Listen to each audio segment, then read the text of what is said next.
جب عمرۃ القضاء کیا حضور علیہ السلام نے تو عمرۃ القضاء کے موقع پر کفار نے دیکھا کہ مسلمان بہت کمزور ہو چکے ہیں، بہت ماڑے ہیں، دن رات کی مشقت، دین کے لیے تگ و تاز، محنت، تھوڑے کمزور ہوئے تھے۔ تو انہوں نے کہا لو یہاں مکے میں تھے تو کتنے تنو مند، صحت مند اور اچھے تھے، مدینے میں چلے گئے ہیں تو وہاں کی ہوا راست نہیں آئی تو کمزور ہو گئے، ماڑے ہو گئے۔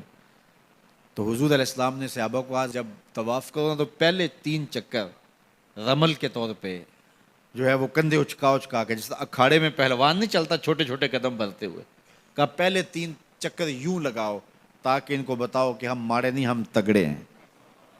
اللہ اکبر۔ تو پہلے 3 چکر کفار کو جلانے کے لیے اور پھر دوسرے 4 چکر رب کو منانے کے لیے۔ یہ دین ہے، دشمن کو جلانا بھی دین ہے۔ اللہ اکبر۔ تو کہا کہ کندھے اچکا کے چلو تاکہ انہیں پتہ چلے ہم تگڑے، ہم ماڑے نہیں ہوئے۔ اب صدیاں گزر گئیں، اب تو جب ہم حج کرتے ہیں یا عمرہ کرتے ہیں تو رمل کے پہلے 3 چکر اچکا کے کندھے اور اٹکلیاں کرتے ہوئے چلتے ہیں، تو چھتوں پہ اوپر تو ہمارے بھائی ہی طواف کر رہے ہوتے ہیں۔ اب تو مکے کی سرزمین میں کوئی کافر نہیں بستا، تو اب کس کو دکھلا رہے ہیں؟ کہا دکھلا کسی کو نہیں رہے، نماز محبت ادا کر رہے، کسی کی ادا کو ادا کر رہے۔ حج ماضی سے میں جوڑتا ہے، اسی رسم کو ادا کر رہے ہیں۔ اللہ اکبر۔ دیکھیے مؤذن کے لیے جب وہ اذان دے تو کیا کہے؟ حی علی الصلاۃ، حی علی الفلاح۔ جب حی علی الصلاۃ کہے تو چہرہ ادھر پھیرے، جب حی علی الفلاح کہے تو رخ ادھر پھیرے۔ تحول وجہ، چہرے کا پھیرنا، یہ مسنون ہے۔ کیوں؟ اس لیے کہ اذان جب دے رہا ہے وہ چھت پہ کھڑا ہے، حضرت بلال حبشی ایک انصاری صحابیہ کے چھت پہ، اونچا چھت تھا، اس پہ کھڑے ہو کر کے جو ہے وہ اذان دیا کرتے تھے۔ پھر اس کے بعد یہ میزانہ، مینار جس کہتے ہیں، اس کو عربی میں کہتے ہیں میزانہ۔ میزانہ کا معنی اذان دینے کی جگہ۔ یہ اب منار بطور علامت بنائے جاتے ہیں، وہ یاد تازہ کر لی جاتی ہے ماضی کی، اور مینار کا اب مقصد وہ نہیں رہا، صرف اس یاد کو باقی رکھا گیا ہے۔ تو یہ میزانہ، اذان دینے کی جگہ، اونچی جگہ پہ کھڑے ہو جاؤ، پوری بستی میں اذان کی آواز جائے۔ تو حی علی الصلاۃ اور حی علی الفلاح پر دائیں اور بائیں آپ رخ پھیریں۔ اس کا کیا مطلب کہ جو ادھر کے لوگ ہیں ان کو بھی آواز چلی جائے اور جو ادھر کے لوگ ہیں ان کو بھی آواز چلی جائے۔ یہ تو مقصد تھا تحویل الوجہ کا، چہرہ پھیرنے کا۔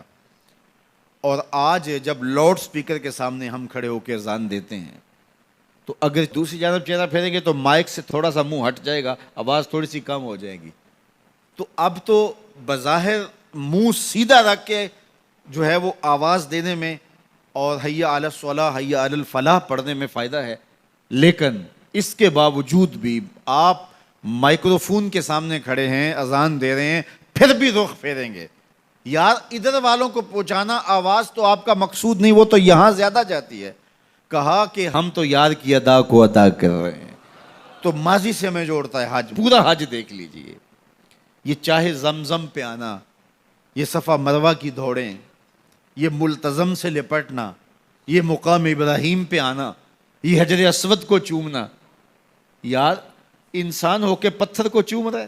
مجھے یہ بتائیے، اسلام نے پتھروں سے دور نہیں کیا، لیکن حجر اسود پتھر ہے، اس کے نیڑے کیا جا رہا ہے۔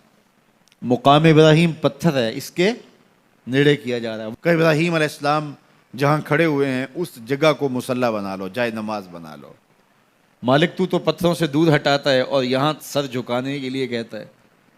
فرمایا کہ یہی تو میں بتانا چاہتا ہوں، محبت کی اگر بولی سمجھتے ہو تو اپنے ڈیرے سے یار کا ڈیرا اچھا لگتا ہے۔ اتنی دیر تک تمہارا طواف نہیں مانوں گا جب تک وہاں پیشانی نہیں رگڑو گے جہاں یار کے قدم آئے۔ اللہ کے گھر کا طواف کر لیا، کسر باقی نہیں رہی، لیکن کہا کہ قبول تب ہوگا جب 2 رکعتیں پڑھو گے۔ کہاں؟ مقام ابراہیم پہ۔ میرے گھر کا طواف کر لیا، لیکن محبت کی زبان سمجھتے ہو تو اپنے ڈیرے سے یار کا ڈیرا اچھا لگتا ہے، تمہیں یہاں ماتھا رگڑنا پڑے گا جہاں میرے خلیل کے قدم آئے۔